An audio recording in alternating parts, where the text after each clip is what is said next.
కాకపోతే ఇప్పుడు ఆ నాయకులు కలవకపోతే కూడా ఈ అమ్మాయి కేసులు కొట్టేసేదాకా కూడా అంత అమాయకత్వంగా ఉన్న పరిస్థితి కనపడ్డది. మేము ఎంక్వైరీ చేసిన దాంట్లో అమ్మాయి తినడానికి తిండి లేదు, కనీసం వాళ్ళ పెద్దమ్మ వాళ్ళ ఇంట్లో షెల్టర్ ఉంది, తల్లి తండ్రి చనిపోయింది, అమ్మాయికి కనీసం అవేర్నెస్ కూడా లేదు, భర్త మీద ఎన్ని కేసులు పెట్టాలనే అవగాహన కూడా లేదు.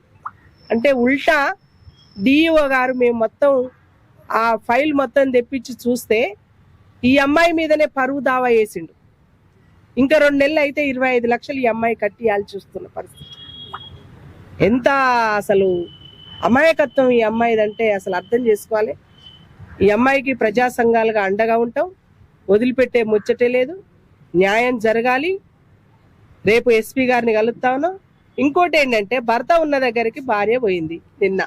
నిన్న సంఘటన ఎస్ఐ గారు ఎట్లా కేసు పెడతారు అమ్మాయి మీద?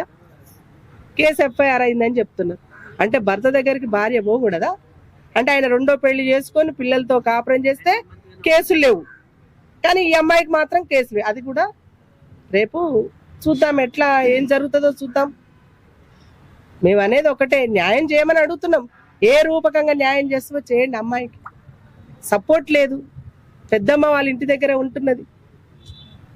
ఒక అమ్మాయి 10 సంవత్సరాల చుట్టూ కోర్టు తిరుగుతున్న పరిస్థితి.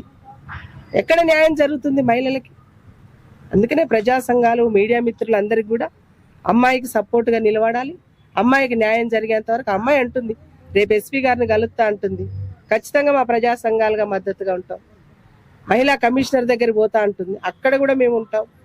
దీక్షకు కూడా కూర్చుంటా అంటుంది, దీక్షలో కూడా మేము మద్దతు ఇస్తాం. న్యాయం జరిగేంత వరకు మేము ఐద్వాగా అమ్మాయికి ఫుల్ సపోర్ట్గా ఉంటామని చెప్పేసి విజ్ఞప్తి చేస్తూ ప్రజా సంఘాలు, ప్రజలు, విద్యావంతులు, మేధావులు అందరూ కూడా, మీడియా మిత్రులు అందరూ కూడా అమ్మాయికి సహకరించాలని చెప్పేసి ఐద్వాగా డిమాండ్ చేస్తా ఉన్నాం. ఈ పోరాటంలో చివరి వరకు మా ఐద్వా పోరాటం చేస్తుంది. ఇందులో ఉన్నటువంటి విషయాలు చాలా స్పష్టంగా చెప్పదలిచింది ఏంటంటే,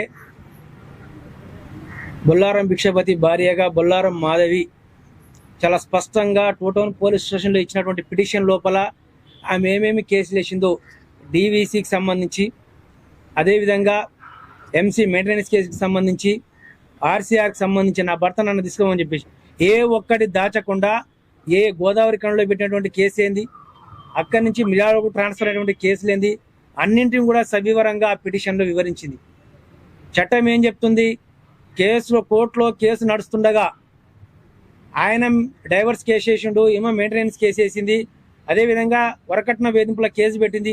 ఇవన్నీ కేసులు కోర్టులో నడుస్తుండగా చట్టం ప్రకారం 2వ వివాహం చేసుకోవడం అనేది చట్ట వ్యతిరేకమైనటువంటి కార్యక్రమం. ఈరోజు మేము చెప్తా ఉన్నాం, సామాజిక ప్రజా సంఘాలుగా డిఈఓ గారు బయటకు వచ్చి జరిగినటువంటి సంఘటనను ప్రెస్ మీడియాకు వెల్లడించాల్సినటువంటి అవసరం ఉంది. ఎందుకు దాచుకుంటా ఉన్నారు? ఒక మహిళగా, ఒక దళిత మహిళగా ఈరోజు బాధార్లో పడేసి దాదాపుగా 14 ఏళ్ళుగా ఎక్కడైనా సరే ఏ కోర్టులోనైనా కేసు ఒక 7 ఏళ్ళు దూరంగా చూసినాం, 10 ఏళ్ళు దూరంగా చూసినాం, కానీ 13 ఏళ్ళు 14 ఏళ్ళుగా కోర్టులో ఎందుకు ఇంకా కేసు నడుస్తూ ఉందో ఈరోజు డిఈఓ స్పష్టం చేయాలి. నిజంగా నీకు అమ్మాయిని వదిలించుకున్నటువంటి చిత్తశుద్ధి ఉందా, లేకపోతే అమ్మాయికి న్యాయం చేయనటువంటి చిత్తశుద్ధి ఉందా? ఏది లేకుండా ఈరోజు నీ వల్ల అమ్మాయి వాళ్ళ నాన్న సింగరేణి ఎంప్లాయ్ వచ్చినటువంటి బెనిఫిట్స్ మొత్తం కూడా నీకు కట్నంగా ఇచ్చి ఈరోజు ఆ అమ్మాయికి విడిచిపెట్టినటువంటి సందర్భం లోపల వాళ్ళ అమ్మానాన్నలు మానసిక వేదకులు ఉన్నాయి. ఈరోజు అమ్మానాన్నలు కూడా కోల్పోయింది. ఇవన్నీ కూడా సభ్య సమాజం గమనించాలి. అనేక రకాలుగా ప్రగల్భాలు పలుకుతా ఉన్నారు. ఇది మంచి పద్ధతి కాదు. ఒక మహిళగా, ఒక మహిళ హక్కులను, మహిళా గౌరవాన్ని కాపాడాల్సినటువంటి అధికారులు ఈరోజు మహిళను ప్రశ్నిస్తున్నటువంటి పరిస్థితి. ఈరోజు పోలీసు అధికారులకు కూడా విజ్ఞప్తి చేస్తా ఉన్నాం, సమగ్రమైనటువంటి ఇన్వెస్టిగేషన్ చేయండి. అమ్మాయి ఇచ్చినటువంటి కంప్లైంట్ లోపల ఎలాంటి పొరపాటు లేదని చెప్పేసి చాలా స్పష్టంగా చెప్తా ఉన్నాం. ఎందుకు ఈరోజు అమ్మాయి మాకు ఇప్పుడిప్పుడే వార్త అందుతా ఉంది, అమ్మాయి ఇచ్చినటువంటి పిటిషన్ పైన కేసు కట్టకుండా అమ్మాయి పైన ఉల్టా కేసు కట్టినట్టు, ఏదో న్యూసెన్స్ కేసు కట్టినట్టు, అది వాస్తవం అవాస్తవం తెలియదు కానీ కేసు కట్టినట్టు తెలుస్తా ఉంది. మేము చాలా స్పష్టంగా చెప్తా ఉన్నాం, అమ్మాయి ఇప్పటి వరకు ఒంటరిగా ఉంది, కానీ ఇక నుంచి ఒంటరి కాదు. సామాజిక, ప్రజాస్వామిక, దళిత మహిళా సంఘాలు అమ్మాయికి అండగా ఉంటాయి. అమ్మాయికి న్యాయం జరిగే వరకు పోరాడుతూ ఉంటాయి. ఈరోజు ఆయన రాజకీయ అధికారులను ప్రలోభపరుచుకుంటవచ్చు, కానీ జాతీయ మహిళా కమిషన్ వరకు తీసుకెళ్తాం. ఎక్కడ కూడా వెనకాడం. రాష్ట్ర మహిళా కమిషన్, జాతీయ మహిళా కమిషన్, రాష్ట్ర మానవ హక్కుల కమిషన్, రేపు జిల్లా ఎస్పీని కలుస్తాం. అదేవిధంగా ఎమ్మెల్యే జరుగుతూ ఉంది. మాదిగా ఎమ్మెల్యేలందరికీ కూడా ఆ మహిళను తీసుకొని పోయి కంప్లైంట్ ఇప్పిస్తాం. జిల్లాలో ఉన్నటువంటి పార్టీ ప్రెసిడెంట్లకు లేఖలు పెట్టిస్తాం. అదేవిధంగా డిఓ ఆఫీస్ ఉన్నటువంటి అంబేద్కర్ ముందర దగ్గర దీక్ష కూర్చోబెడతాం. చాలా స్పష్టంగా చెప్తా ఉన్నాం, డిఓ గారు మీరు చేసేటువంటి తప్పు. ఎందుకంటే గత చరిత్ర కూడా మీరు తీసుకోండి, అనేక రకాలైనటువంటి పేపర్ సంఘటనలు చాలా స్పష్టంగా ఉన్నాయి. ఆయనకు ఎక్కడెక్కడ పని చేసినా, ఎక్కడెక్కడ ఏం జరిగిందో, ఏమేమి రాసలీలలో. ఈ అమ్మాయి పెళ్లి కాక ముందుకు ఒక అమ్మాయితోనే అక్రమ సంబంధం పెట్టుకున్నాడు. ఆమెను చేసుకోలే, ఈమెను చేసుకున్నాడు, ఆమె వెలుచుకున్నాడు. ఇప్పుడు ఈమెను కోర్టులో చెప్తున్నాడు, ఈమె కానీ ఇప్పుడు మళ్ళీ మూడో ఆమె చేసుకున్నాడు. ఏం పద్ధతి అండి? సమాజానికి ఒక ఉన్నత విద్యాధికారిగా ఏం సందేశిస్తామని చెప్పేసి ప్రశ్నిస్తా ఉన్న ఒక విద్యావంతుడిగా ఏం పద్ధతి, ఏం చెప్పదలుచుకున్నావు సమాజానికి? ముగ్గురు మహిళలతో నువ్వు సంబంధాన్ని కొనసాగించి ఈరోజు ప్రతిభత మాటలు మాట్లాడుతూ ఉన్నావు. ఇదేనా? ఇది మంచి పద్ధతి అని అంటా ఉన్నాం. ఇవన్నీ కూడా అధికారులు గమనించాలి. ఎక్కడ కూడా వెనకడుగు వేయం. అమ్మాయికి న్యాయం జరిగేంత వరకు చాలా ధిక్కార స్వరంతో పోరాడతాం.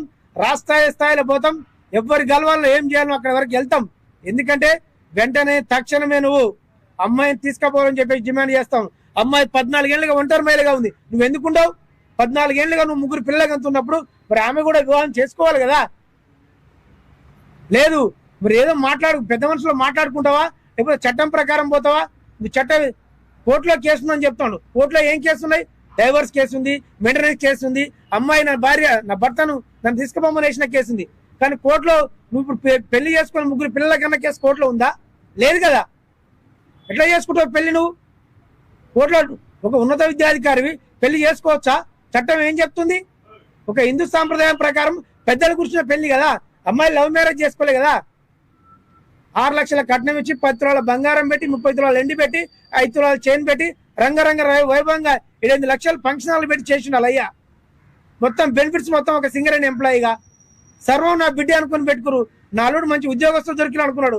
వీళ్ళు ఏం చేస్తున్నారు ఈరోజు? చాలా స్పష్టంగా ఈ మీడియా ద్వారా చెప్తా ఉన్నాం. మీ తీరును మార్చుకొని అమ్మాయిని తీసుకుపోవాల్సిన బాధ్యత పైన ఉంది. లేదు అనుకుంటే ఈ విషయం లోపల మహిళా సంఘాలు, రాష్ట్ర స్థాయి మహిళా సంఘాలు ఉన్నాయి. రాష్ట్రంలో హైదరాబాద్ లో సోమాజిగూడ ప్రెస్ క్లబ్ లో కూడా ప్రెస్ మీట్ పెడతాం. అక్కడ ఉన్నటువంటి మహిళా సంఘాలను కూడా పిలుస్తాం. కాబట్టి తక్షణమే నువ్వు స్పందించాల్సిన అవసరం ఉంది. ఈ రోజు అమ్మాయి చెప్తా ఉంది, నువ్వు కూడా ప్రెస్ మీట్ పెట్టి చెప్పు.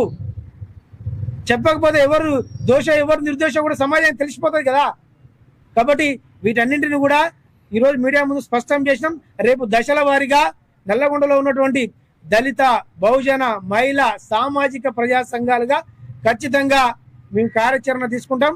అమ్మాయి చేసేటువంటి పోరాటానికి అండగా ఉంటామని చెప్పి కూడా చాలా స్పష్టంగా చెప్తున్నాం. మీడియా మిత్రులు కూర్చుంది అలా పెద్దమ్మ దగ్గర ఉంటది. అలా ముగ్గురు అన్నలు ఉంటే ఎవరు సపోర్ట్ లేదండి. నేను ఒంటరిగా ఉంటున్నా, మా పెద్దమ్మ దగ్గర ఉంటున్నా అండి. నా దగ్గరే ఉంటాను.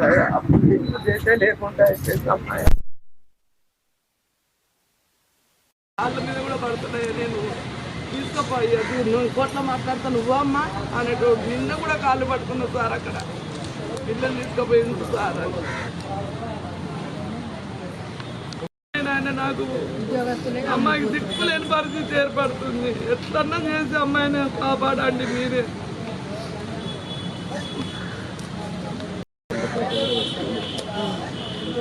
సరే, ఇప్పుడు నేను బయటకు వచ్చినా అని నన్ను చంపే ప్రయత్నాలు కూడా చేస్తాను సార్. ఖచ్చితంగా నాకు చేయొచ్చు. మరి మనం చేయలేమా? కానీ వద్దులే పాపం ఆయన నాకు ప్రాణ భయం ఉంది అండి అతని నుంచి. నాకు ఎట్లయినా నాకు న్యాయం చేయండి. నిన్న కూడా అంటుండు చంపుతా నిన్ను పో అంటుండు. నిన్న పోయేసరికి మేము